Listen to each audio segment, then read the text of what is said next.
Yo, moi c'est Marabout et aujourd'hui on est là pour parler de l'épisode 2 de Blue Lock. En même temps, tu sais lire le titre. Tu n'es pas sans savoir que Blue Lock est mon manga préféré, l'une de mes pépites. La preuve, c'est la première vidéo sur la chaîne. Donc le but est maintenant de savoir si Blue Lock est capable de devenir le manga, voire l'œuvre de sport numéro 1 dans toute la Japan Animation. Devant ça, ou encore ça. Maintenant que les bases sont dites, on peut commencer. L'épisode 2 était vraiment sympa. J'aime beaucoup cet aspect dans Blue Lock où on est soit sur du football, soit on est sur de la réflexion ou de l'explication. Et là, c'est le cas. Même si c'est pas découpé de manière claire, il y a deux axes qui ressortent. Un, le côté Blue Lock, deux, le côté impact du Blue Lock sur le monde. Parlons d'abord de Blue Lock. On continue ce qu'on a commencé, c'est-à-dire que l'impact du jeu du loup. Si t'es pas performant, t'es une merde. On s'en fout de ce que tu pourrais être, que tu es. Tout dans Blue Lock est minutieusement pensé, que ce soit la surface, l'exercice. Ego se place vraiment en tant que Big Brother et en tant que data scientist, un peu à la Mike D'Antoni en NBA. Il analyse les chiffres et dégage du coup un profil qu'on doit exploiter pour optimiser son futur profil. Ça honnêtement j'aime bien. Le côté un peu blabla qui rate, qui comprend pas, qui dit que c'est injuste. Blue Lock c'est dur, c'est impitoyable. C'est un survival game. On n'est pas là pour niaiser, on n'est pas là pour perdre du temps. Soit tu t'adaptes, soit tu sors. Il n'y a pas le temps de oui, non mais tu comprends, j'étais pas en forme, honnêtement ça veut rien dire.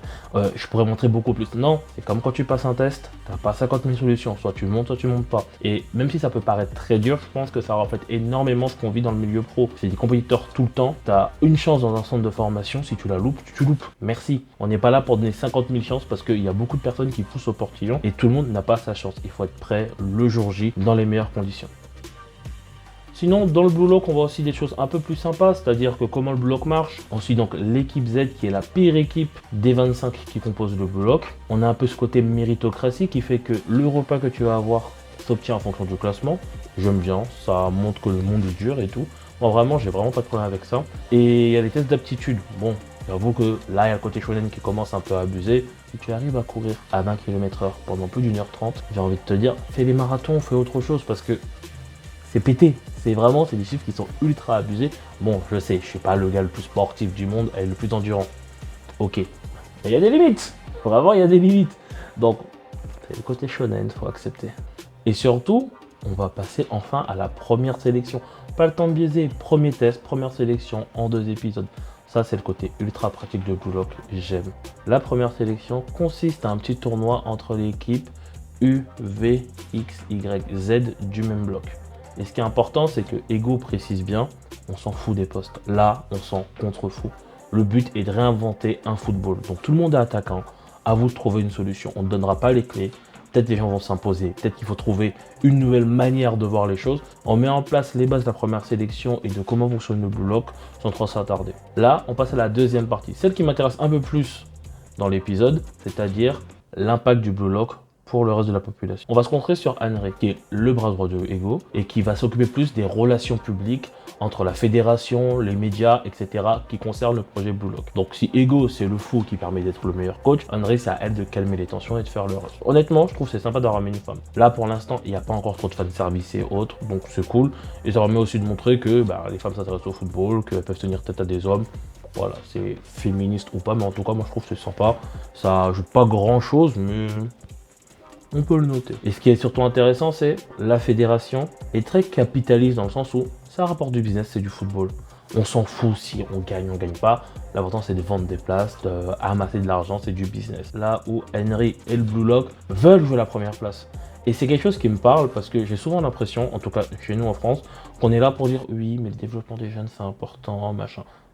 En vrai, faut gagner. Et c'est un comportement, c'est une réalité qui est un peu plus africaine de faut être le meilleur, faut gagner. On n'est pas là pour la médiocrité, on n'est pas là pour jouer les 2e ou 3e rôles. Toi, t'es le meilleur, toi, tu joues rien. Et le but, c'est de donner les meilleures capacités pour jouer les top positions. Ça, c'est vraiment quelque chose qui me parle, qui me tient à cœur et qui fait que j'aime vraiment Blue Lock un peu plus que le reste des mangas de sport. Après, c'est que mon avis, évidemment. Et parallèlement au discours d'Henry au reste du monde, on a l'introduction de Sae Itoshi. Bon, comment t'expliquer? Ça pue le goutte à plein nez, couleur de cheveux rouges, yeux verts, monsieur se la pète. Il s'est interviewé alors qu'il est là de passage et qu'il s'en bat les couilles avec cette petite phrase: je suis sûrement né dans le mauvais pays. Ouais, lui aussi il a remarqué que le Japon ça vaut pas grand chose.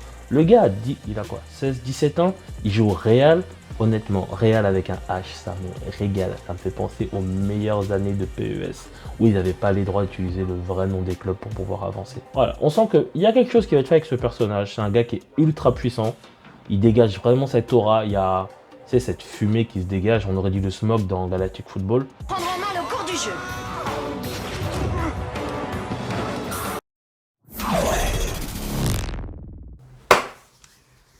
Passons à la notation. Donc, on va mettre un 12 sur 20. Honnêtement, c'est prometteur. On retire 2 points parce que c'est plus le premier épisode. Mais on n'a pas encore commencé vraiment les bails. On a beaucoup d'explications. Ça peut être un peu chiant pour certains. Moi, j'aime bien. Mais il faut être objectif. On regarde un manga de sport. On veut voir du sport. Donc, j'attends qu'on parle vraiment de football dans Blue Lock. Ça arrive. Ça arrive. Avec le petit bonus à la fin, on a vu le roi. Ah, l'épisode 3, ça va me régaler. Ça va me régaler. Côté MVP, on reste pareil, Ego. De toute façon, tant qu'on joue pas au football, Ego, ça restera le roi. Il est backup par Henry, donc la doublette peut être vraiment sympa. Mais tant qu'on joue pas au football, c'est lui qui contrôle tout, c'est lui qui manipule tout. Et tu peux rien faire à partir de là. Pour le Facteur X, Sae Itachi ou Sae Itoshi, je sais pas. En tout cas, ce jeune prodige qui vient du Real. À suivre avec attention, les bases ont été mises. Ça promet vraiment. Apparemment, c'est le milieu de terrain qu'il faut et qui a besoin de son attaquant pour s'exprimer correctement. Let's go? Let's go. Voilà, je pense qu'on a fait le tour de cet épisode 2. N'oublie pas de liker, commenter, partager, blablabla. Bref, tu connais. Si tu le fais, tant mieux.